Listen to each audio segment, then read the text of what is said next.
بے خبروں کو لازم ہے کہ وہ باخبروں کی اتباع کریں، ورنہ اسی بھول بھلائیے کے اندر گھوم پھر کر کے مر جائیں گے۔ امام شافعی رحمۃ اللہ علیہ کے بڑا پیارا واقعہ، حضرت امام ابن ابی العز جانتے ہیں، شرح العقیدۃ الطحاویہ کا جو رائٹر ہے، عقیدہ طحاویہ کس نے لکھی؟ امام طحاوی نے، اور اس کا شارح کون ہے؟ ابن ابی العز۔ عجیب بات تو یہ ہے کہ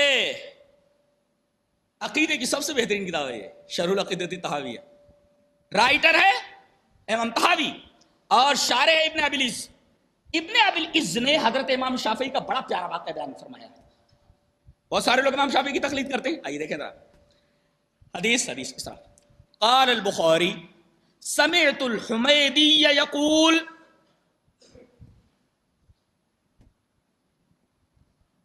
كنا عند الشافعي رحمه الله فأتاه رجل فسأله عن مسألة فقال قضى فيها رسول الله صلى الله عليه وسلم كذا وكذا، فقال الرجل للشافعي ما تقول أنت؟ فقال سبحان الله تراني في كنيسة، تراني في بيئة، تراني في وسط زنارا، اقول لك قضى رسول الله صلى الله عليه وسلم تقول انت تقول ما انت تقول، رواه ابن ابی العز فی شرح العقیدۃ الطحاویہ۔ حضرت امام بخاری فرماتے ہیں کہ میں نے امام حمیدی کو رحمہ اللہ ان کو بیان فرماتے سنا کہ ہم سب مشہور امام حضرت امام شافعی رحمۃ اللہ علیہ کے پاس بیٹھے ہوئے تھے۔ اچانک ایک آدمی آیا، کہا کہ حضرت ایک مسئلہ پوچھنا ہے۔ ٹھیک ہے پوچھو۔ فسألہ عن مسألۃ، ایک مسئلہ پوچھا، مسئلے کا جواب دیا۔ حضرت امام شافعی نے فرمایا، اب دیکھو امام شافعی فرمایا، یہ آیا اور سوال کر رہا ہے، فسألہ عن مسألۃ، امام شافعی سے اس نے مسئلہ پوچھا۔ امام شافعی رحمۃ اللہ علیہ کیا فرما رہے؟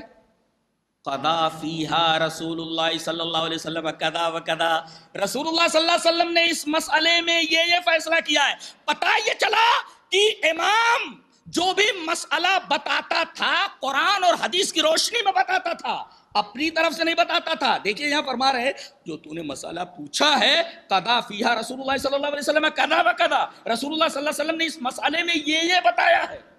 اب رسول کا حوالہ دے دیا، حدیث کی بات آ گئی، رسول کی بات آ گئی، جو باخبر ہے راستے سے اس کی بات آ گئی کہ تو نے بے خبری میں، تو بے خبر ہے اس مسئلے سے۔ اب رسول اللہ صلی اللہ علیہ وسلم نے اس مسئلے کا کیا جواب دیا؟ یہ جواب دیا۔ اچھا اب کیا پوچھتا ہے وہ؟ ما تقول انت، آپ کیا فرماتے ہیں؟ اب دیکھیں امام شافعی نے اس کے مسئلے کے جواب میں حدیث پیش کر دی کہ نبی کریم صلی اللہ علیہ وسلم نے اس مسئلے کے بارے میں یہ فرمایا، اسے چپ ہو جانا چاہیے نا۔ اب یہ پوچھ رہا ہے ما تقول انت، امام صاحب آپ کیا فرماتے ہیں؟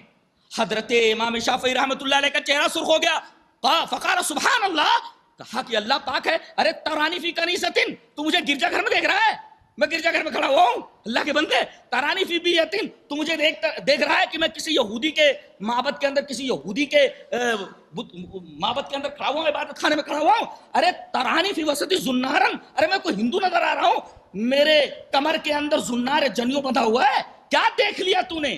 اللہ اکبر۔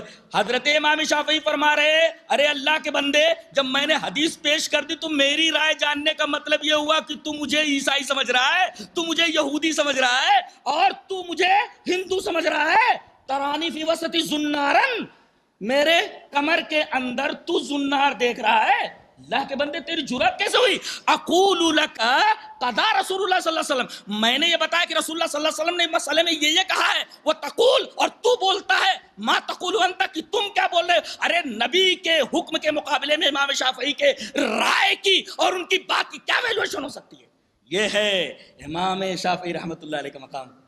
اس کا مطلب یہ ہوا کہ امام کے اوپر بھی واجب ہے کہ جب بھی اس کے پاس کوئی مسئلہ آئے تو مسئلے کا جواب حدیث کی روشنی میں دے، اور وہی مسئلہ معتبر ہوگا جو مسئلہ قرآن اور حدیث کی روشنی میں کیا گیا ہو، چاہے وہ کتنا ہی بڑا امام کیوں نہ ہو، کتنا ہی بڑا امام کیوں نہ ہو۔